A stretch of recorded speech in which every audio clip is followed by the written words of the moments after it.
T'as remarqué? Il est idéal pour les peaux mixtes à grasse comme la mienne. Dites-moi, mesdames, vous n'auriez pas vu mon rouge à lèvres vraiment frontin? Je ne le retrouve pas. Non.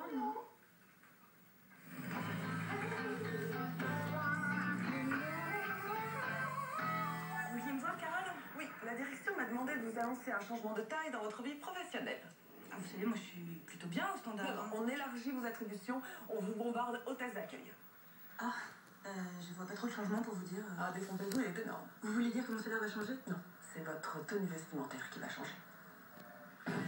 Maëva porte un ensemble automne-hiver avec léger molleton en duvet synthétique très efficace contre les courants d'air du vol d'entrée. Vous voulez dire que je suis obligée de m'habiller comme ça pour aller bosser? Et encore, je dis, t'as pas vu plus loin? Maëva lui montre. T'as vu, c'est chou, hein?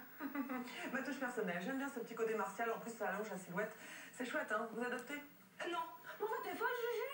Regarde, c'est très saillant. Occupe-toi de tes fesses, Jeanne. Il est hors de question que je me déguise en hôtesse de Buffalo Bill. Bon, on va voir. Écoutez, ma petite Juju, soit vous adoptez mon nouveau dress code, soit vous êtes virée. Comment ça, votre nouveau dress code? C'est mon idée, la tenue d'hôtesse d'accueil. J'attends vos explications, Carole. Ah, parce que ça vient de vous, cette idée naze? Oui, c'est son idée, mais c'est mon initiative. Vous m'avez court-circuité auprès de la direction. C'est de l'usurpation pure et simple. Et pourquoi de l'espionnage industriel pendant que vous y êtes? Non, j'étais plus rapide que vous, c'est tout. Qu'est-ce que c'est que cette histoire d'uniforme pour hôtesse, mesdames? Je n'ai pas été informé que je sache. Vous êtes bien le dernier, Jean-Guy. J'ai horreur qu'on prenne des initiatives dans mon dos. Vouloir faire passer en force une mesure sans en référer au supérieur hiérarchique que je suis, c'est une infraction. Alors, j'attends. Qui de vous deux a fauté? C'est elle. Vous avez vu comment je les ai muselées, ces Amazones, hein? C'est qu'elles me mangeraient la laine sur le dos. J'ai quand même le numéro 2 ici, non? Ah, vous êtes un killer, Jean-Guy. Ah non? Vous le pensez? Et si vous veniez dans mon bureau, j'ai récupéré une tenue pour que vous la mettiez. Vous me lirez les bilans comptables avec votre voix d'hôtesse de l'air. Et puis après, on boira du champagne dans vos escarpins. Vous vous emballez, Jean-Guy. N'oubliez pas que vous n'êtes que numéro 2. Bien réagi, ma petite Julie, hein? C'était un piège, bien sûr. Bien sûr.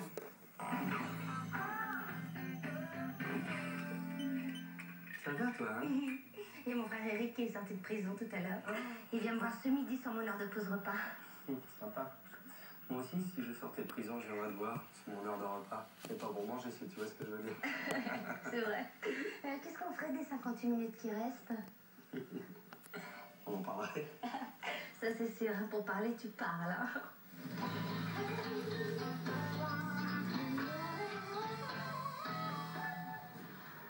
Salut, André. Salut. T'es au courant? On va s'est fait tirer l'autoradio du boss dans la limousine. Oui, je sais. Eric m'attendait en bas pour qu'on mange ensemble. Je descends que d'Eric, plus d'autoradio. C'est ton frère. Il est malade en pleine conditionnelle. C'est pas la peine qu'il change les draps de sa cellule, hein. Il y retournera avant qu'il soit froid. Je veux pas qu'on fasse autant d'enfants énervés. Bon, bah, André, dis quelque chose, invente une vague description d'un voleur quelconque, je t'en supplie. On préfère un faux témoignage avec André sur le dos, tu arrives pas ou quoi?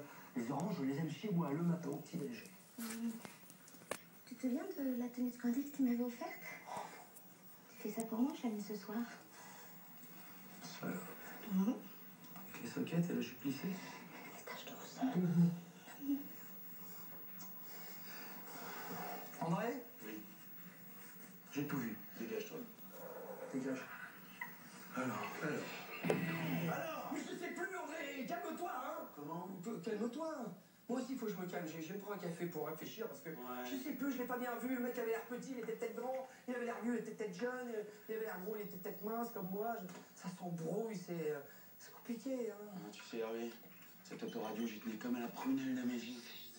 Alors maintenant, faut que tu me le retrouves. C'est lequel? C'est quoi ça, tu m'as pas dit? Ah bah ça, tu vois, c'est l'album Panini du crime. Avec tous les mecs fichés par la police. Ça sert à ça d'avoir des amis chez les capilles. Bien sûr. Je t'ai sélectionné quelques mecs qui auraient pu faire le coup. Bien sûr. Lequel, Hervé? Je te dis, je l'ai moyennement vu, je sais plus. Je crois que t'es moyennement coopératif surtout. Non, lequel? Attends, ok, attends. Pour mon café. Alors, attends, je regarde. Dis donc. C'est vrai. Robert Pichon. Dit Bob le Pilon, ancien champion de France poids lourd, 12 rue des Martyrs. Je lui rends une petite visite avec quelques potes, moi. Histoire de lui faire passer l'envie de retoucher un autoradio. Bien sûr. Défonce-le, hein. Pourri, voilà. Alors j'ai dénoncé un innocent à cause de toi, Fred. Ça m'embête. Bah oui. Et c'est Candy en plus des couettes, elle portait des jartelles, ça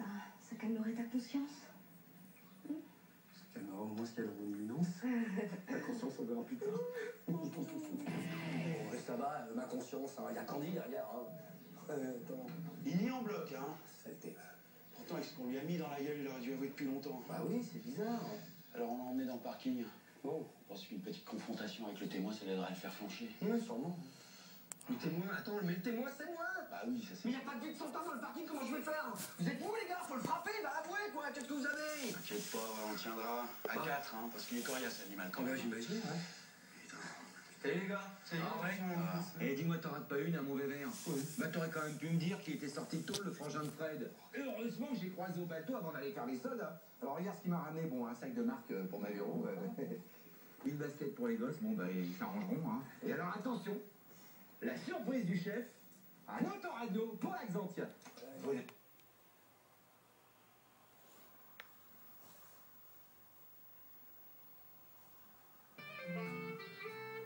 Pour ceux qui ont du mal à se passer de leur cigarette,